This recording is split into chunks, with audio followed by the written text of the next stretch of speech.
Saturday, Donald Trump posted on Truth Social the tariff letters that he sent to the European Union and to Mexico. Both these tariff letters are informing the European Union and Mexico of the 30% tariff rates that will be applied to them beginning August 1st. Now, of course, there were responses from both the European Union and from Mexico. Ursula von der Leyen in the European Union, who is the commissioner of the European Commission, and Claudia Sheinbaum, the president of Mexico. They both essentially said they're working with the United States to negotiate tariffs, but I don't think that the negotiations are moving along fast enough for Donald Trump, which is why he sent these letters notifying them of these 30% tariffs. Now, before I continue, if you could give the video a like and help me get these videos to a wider audience. Also, if you like this kind of content, please don't forget to subscribe. And also let me know what you think in the comments below. I'm really interested in hearing what other people have to say about this. So let's continue now. So just to look at the numbers, the United States imports $553 billion worth of goods from the European Union as of 2022. Overall, the European Union exports more to the United States than any other single country. So as a bloc, they are the biggest exporter to the United States, or put it another way, we import more from the European Union than we do from anywhere else. 553 billion as of 2022. Then of course, Mexico is also another tremendous trading partner where we are importing $453 billion, I believe $454 billion from Mexico as of 2022. So combine these two together, the European Union and Mexico, that is essentially $1 trillion worth of imports into the United States every year. Now at this 30% rate, that's $300 billion of tariff revenue. Now, if this tariff is imposed at a 30% rate, we can be sure that those trade numbers, those exports to the United States will drop, because a lot of what is produced in Europe and in Mexico can actually transfer to US production relatively quickly. And with a tariff rate of 30%, that might happen relatively quickly. As we've seen with the other tariffs, I really believe that these tariffs are being applied so quickly, so soon, August 1st, while negotiations are going on. And I'm sure the United States would be happy to negotiate afterwards, because we understand how these countries negotiate, and it's to their advantage to drag out negotiations for as long as possible, up to years. And that's kind of the strategy that a lot of these countries take. We see it with other trade negotiations. It goes on for years. And there's really no benefit to coming to a new trade arrangement with the United States any sooner than that, because these countries in the European Union and Mexico have favorable trade deals with the United States.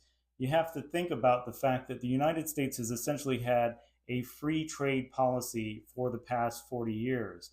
Now, this has been very beneficial to US corporations who have just decided to make investments overseas, where regulations are looser and cheaper to operate, as well as labor prices are lower. So for companies in the United States, for US companies to invest overseas, it's better for them individually as companies.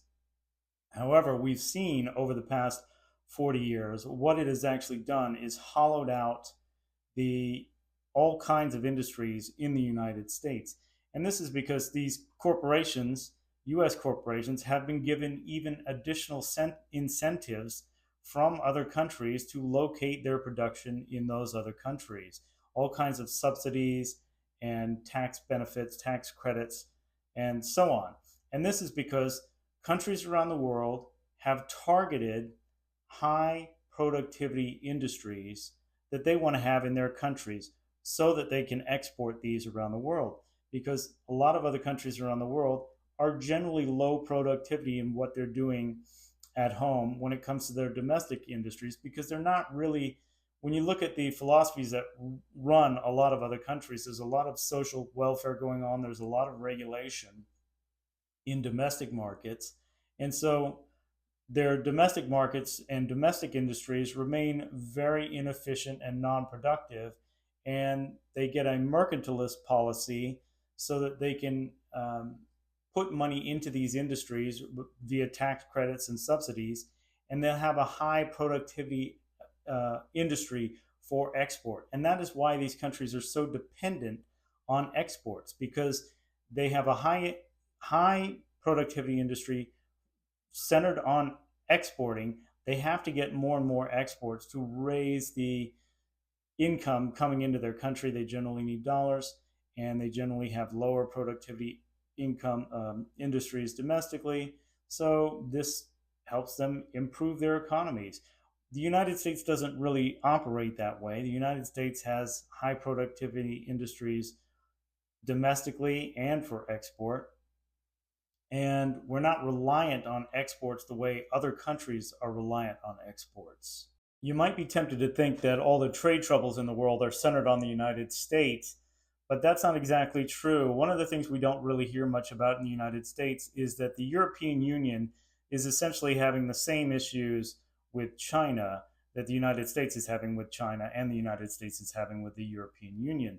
The European Union imports over 500 billion euros worth of goods from China every year, and they export about 200 billion euros worth of goods to China every year. So the European Union has a 300 billion euro deficit with China, and that's not very good for the European Union in the long term. Also because that's growing, and what China is doing is they are putting some assembly plants into the European Union for Chinese goods, but the bulk of the supply chains for these factories that are going into Europe, the investments that are going into Europe, are very minor, because China, for BYD, for example, I believe has started building buses in Europe, but it's essentially an assembly factory, an assembly plant for a much larger industry that is going to remain in China. It's just putting the pieces together of a much larger value chain that is all back in China.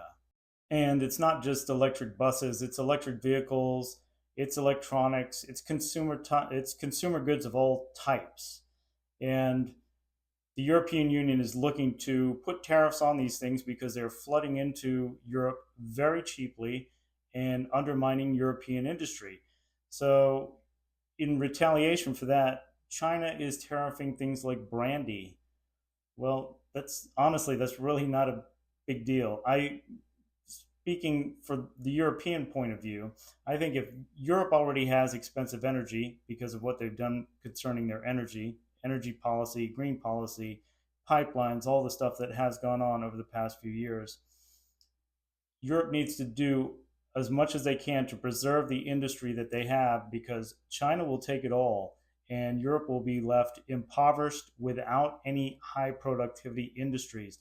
It's better to pay a little bit more for your consumer goods than it is to give up all industrialization. I'll stop there. I actually have a lot more to say about these kind of topics, but we'll leave it there for this video. If you have something to say in response to me, please leave it in a comment below. I'll be happy to read it. And if you like this video, please remember to give it a like and subscribe to this channel, and I'll see you in the next one. Thanks for watching.